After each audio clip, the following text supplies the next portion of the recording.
Hi, hello, hello, hello. This is Ami Z and TV at your service. On. Yung ating agenda pala ngayon, ito.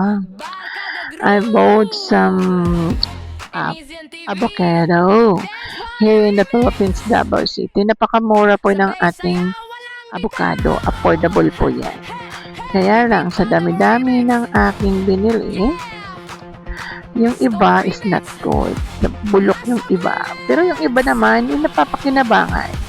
Pag nakita mo naman yan na bulok, huwag mo naman bastang itapon. Pwede mo namang ikating lang yan. Oo, alis mo yung bulok, iiwan mo yung hindi bulok. Ganun lang yon. Kasi mahirap naman, konti lang yung ang may bulok. Tapon mo lahat. Eh, syempre, sayang din naman yung part na hindi bulok. Kaya na nga yan ngayon. Ginagawa na natin ang paraan. Kasi nga, mag-shake-shake ako. Gusto ko mag-avocado shake. Kasi kung mag-avocado shake ka sa labas, bibili ka din sa labas, sobrang mahal. 185 isang baso. Pero, unlimited naman yung avocado na. Kasi sa Davao City nga kami. Ang mahal nga dito ng ang mura nga lang ng avocado, lalo pat ang season.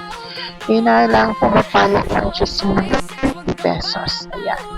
Itong bili ko naman ay tag 35 pesos.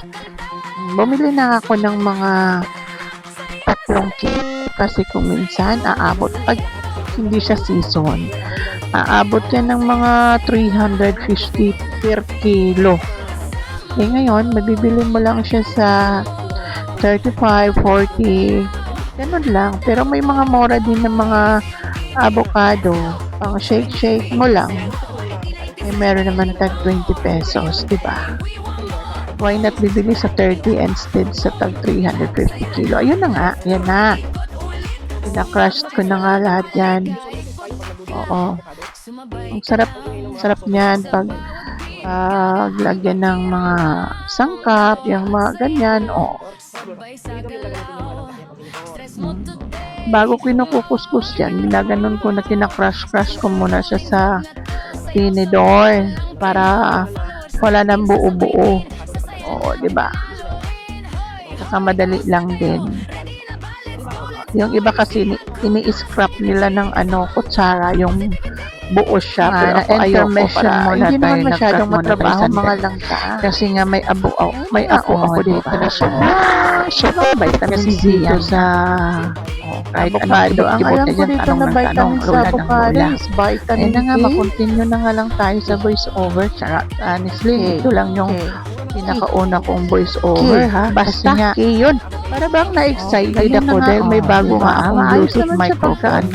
At titingnan pa natin mamaya kung anong resulta ng aking pinagagawang voice over. Kasi first time ko pang gawin ito, saka ko na malaman pagkatapos nito. Hala, nabuton niya na. Yun, continue tayo sa ating pag-voice over. Ayan. Ako, ang dami kayang ginawa ako dyan. Hindi pa yata matapos-tapos. Ililib muna tayo. Yan na naman, konting lang naman yan sa tabi. Saka yan, parang halo-halo ba tawag doon? Shake. Yung mga ganun ba? Yan naman ang gawin eh. Kompleto na yan ng mga Ricardo. Yan. Matatapos din to kahit gaano kadami. Bakit? Kasi bumili ng marami. Kung nagmamadali ka naman magkuskus ng avocado. Hay, talaga naman ng tao. Hindi mo maintindihan. Ayan na nga. Ilan na lang ba natira dyan? Apat na lang. Ako'y nagmamadaling mag-voice over dahil nga yung apo ko papasok na naman dito ngayon. Sasabihin na, look at this one. Siyempre, kasi nga, pero huwag kayong mag-alala kasi mamaya pagkatapos kong mag-voice over, tapos forward natin. Kasi alam ko naman hindi ito tapusin ang papanonood. Diyos ko, Mayo. Sa intro lang, wala na. Tapos na. Kaya ano lang tayo sa ads dito.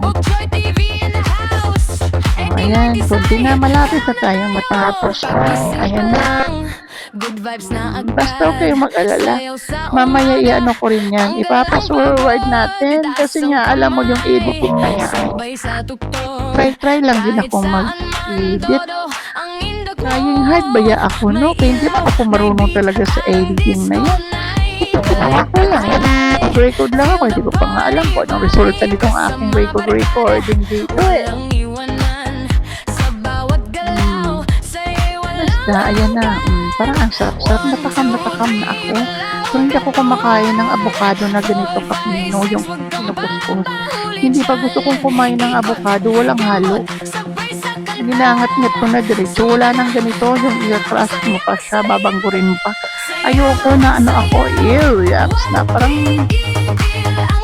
isip ko ako pag ganyan. Gusto ko yung buo lang na kinakain ko diretso. Ikaso ko yun, kinukuskus yan kasi gawa na. Gawin namin shake. Avocado shake ganon. Yan ang mangyayari sa amin dyan ngayon. Napagod yung kamay ko sa sandali lang mga langga. Kasi nga hindi ako pwedeng mag-ano langga. Ayan, binilisan ko na. Kasi nga, tagali.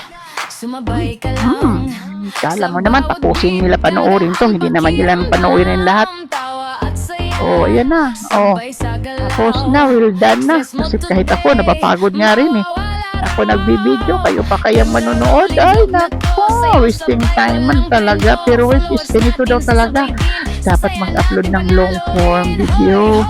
Kasi nga, dito ilalagak yung ano. Charot, parang patay lang na ilalagak. What I mean is, dito nila lalagyan ng ano, lalagyan dito sila maglalagay ng mga long form video. Okay na. Sana yan ha. Ang gagawin ko dito. Bakit mo pag ano ako pa man ng karaw-karaw, no? Nga diretso naman siya sa vlog. O tingnan mo, parang walang ingin, no? Naka ano na yan, very, parang pinong-pino na yan. Mamaya ilalagay ko pa sa blender. Tapos lagyan ng yelo kung mga anong-ano. Siyempre, diabeteson tayo eh. Lago tayo pag maraming sugar. Kaya ako niyangat-ngat ko lang yan. Di ko na ginaganon. Siyempre, gumagawa ako nito ng shake kasi gusto ng karamihan dito sa bahay. Ako lang ang ayaw ng ganito. Kasi mas matanda na tayo. Hindi kailangan ng mga sobrang matamis. Oo. Saka, hindi maganda rin naman sa katawan sa langit na dito. Hindi. Pag sobra yung ano, sobra yung tamis. Yan na, tapos na, diba? Let's say, magtatap muna tayo ng basura. Kalat ko, ligpit ko. Pero yung mga kasamahan ko dito sa bahay, kalat nila, ligpit.